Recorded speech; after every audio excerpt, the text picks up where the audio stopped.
From McFarlane Toys and their DC Multiverse line, this is Owlman, the gold label version which is supposed to depict his new 52 look, the look from the book Forever Evil. I'll be honest, Owlman, one of my perennial favorites, but that comes almost entirely from Crisis on Infinite Earths. Even though I think this Owlman is fine as a character, I'm not as big on him as I am some other Owlmen because they remind me more of when James Woods played the guy. But even still, I would gladly pick up any Owlman. He's always one of those low-key favorites for me, and I was excited to just stumble on this guy at Walmart. I didn't even know he was coming out. So, let's open him, we'll compare him to the other Owlman that Multiverse has done, and we'll figure out, is he worth double-dipping on such a niche character? This guy is weird. You wanna know the first thing I noticed when I opened the box? Is a very strange odor. Like, kind of a rubbery smell. One second. Okay, yep, it's all over my hands. Okay. Here's the thing. This figure is not old. I think he came out in, like, December. I've been putting off reviewing him, sure, but he's not an old figure. I still see him on shelves all the time. The cape is sticky. Like, it's so sticky.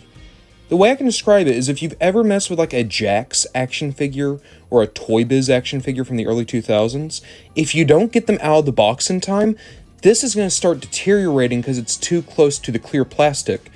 And that's what's going on with this cape.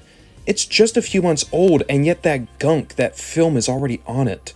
Now, we can at least take solace in that the figure looks pretty cool. Oh god, the shoulder pads are sticky too. Okay. Oh, I'm gonna have to wash my hands after this.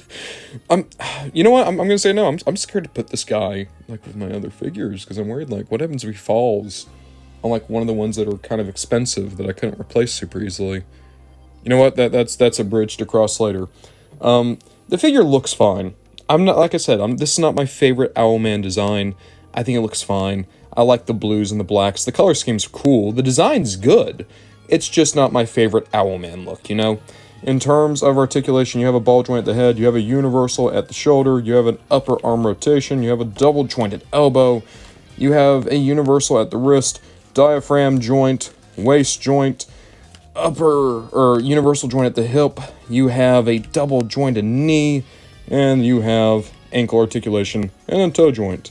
So the guy poses well, and I'll say this, even if he's sticky, he looks good. It's a good looking Owlman. It's just, wow, this is friggin' weird. Like, without a doubt, I prefer the other Owlman. And also, I pull them in, you can see the belts are different, and the heads are different. Everything else, oh wait, no, the gloves are different too, so more kind of feathers on these gauntlets. This is more like a traditional Batman gauntlet. Hands are the same though. So, gauntlets, belt, head. Those are what's different between these two Owlmen, aside from the colors. But I will say this, the different paint job actually does make it look like there's way more different between these two.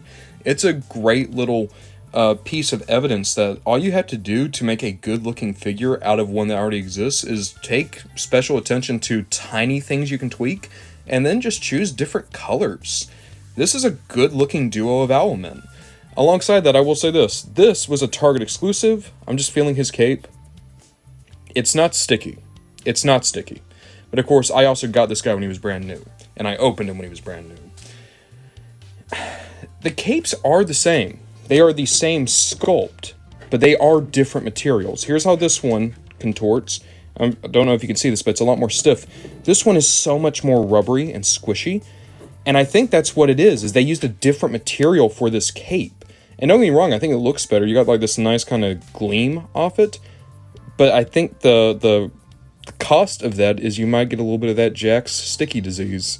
So, at the end of the day, I guess you could say this Owlman's a mixed bag. In spite of everything I said, I do not dislike this Owlman. I do think it's actually a pretty nice figure. The cape, I'm worried, is going to become a problem. But it's a good figure, and if you're able to get it on sale, it would be an awesome addition to a shelf. Just be prepared to use some Kleenex.